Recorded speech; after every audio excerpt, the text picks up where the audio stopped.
బాధ వచ్చినప్పుడు వచ్చే కన్నీళ్ళు, ఉల్లిపాయలు కోసేటప్పుడు వచ్చే కన్నీళ్ళు రెండూ ఒకటే అని మీరు అనుకుంటున్నారా? అస్సలు కాదు. కన్నీళ్ళు 3 రకాలు ఉంటాయని మీకు తెలుసా? 1 కళ్లను తడిగా ఉంచేవి, బాసిల్. 2 దుమ్ము పడినప్పుడు వచ్చేవి, రిఫ్లెక్స్.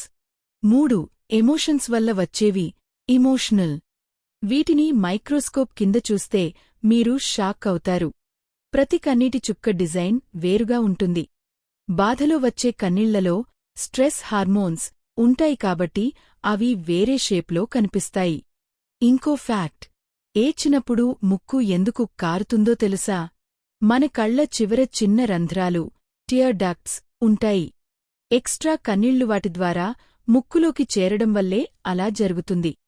ఈ ఫ్యాక్ట్ కొత్తగా అనిపించిందా? అయితే లైక్ చేయండి. మీకు తెలుసా? ఛానల్ని సబ్స్క్రైబ్ చేసుకోండి.